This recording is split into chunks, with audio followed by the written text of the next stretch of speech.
Hi, this is Winnie Clement from Fuyara Flutes. So circular breathing on flutes is done all over the world in many different cultures and is possible on various types of flutes. So it doesn't really matter what type of embouchure you have, whether you play a recorder or a transverse flute or you have an open end oblique flute, you can do it on all of those.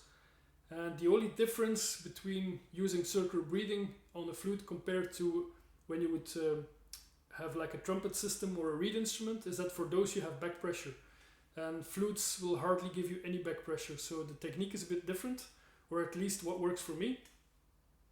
And the easiest way I would describe what's happening is that it's some kind of a bellow system, so it has nothing to do with your lungs.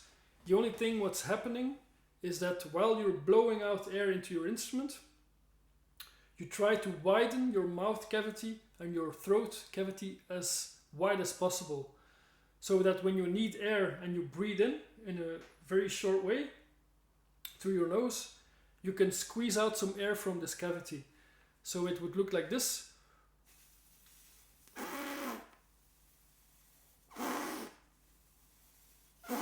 So actually when you hear me puff my cheeks, that's when I'm inhaling very shortly.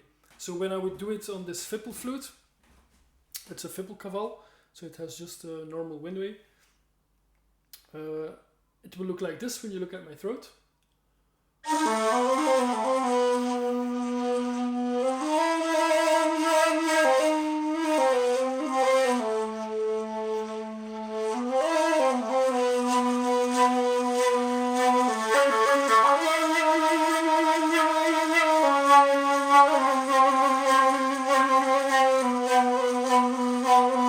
So as you can hear, you can use this technique to have very long phrases, but you can also use it as a rhythmical way, in the way that you would not hide the transition, but you can use it as a musical aspect, which I like to do very much.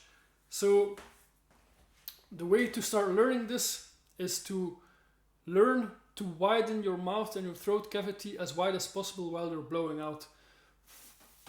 It looks like this, so it's a bit awkward. If I would match the sound to what's happening, it would sound like this, like a very deep "oh" sound, and this will make your throat drop as low as possible. So when I do this, now my throat is down, then I breathe in, and while I breathe in, I squeeze out some air. So when I do it on this flute and when I exaggerate the transition,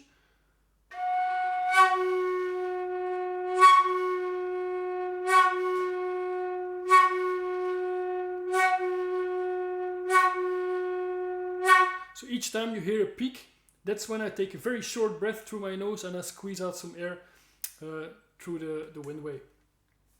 So that's basically what it comes down to. It's not really hard to learn, and if you get some time in, you will get the hang of it really fast. The only thing is your brain doesn't really want to allow you first to, while you're breathing in, to squeeze out air. So it's a bit of a shortcut in your brain, and you just have to get around this by getting hours in and to give it time. So a technique which is used a lot is to use a glass of water and a reed, so you can blow air through the reed and you can see the bubbles. And then using this technique, you can try to get the bubbles to come continuously. But of course, you don't always have a glass of water with you. So I preferred when I was learning this to use my hand.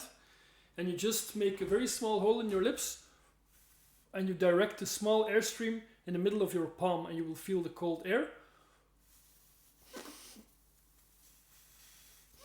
And you try to use a technique and to try to keep the airstream continuous.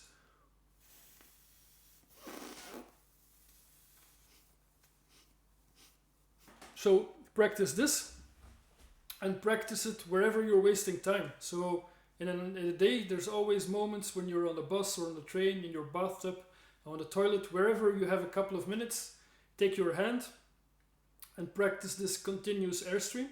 And then if you have a chance, try it out on your instrument and it should get you a long way. So if something was not clear or you have more questions, let me know. and I hope this was of some value to you. Bye bye.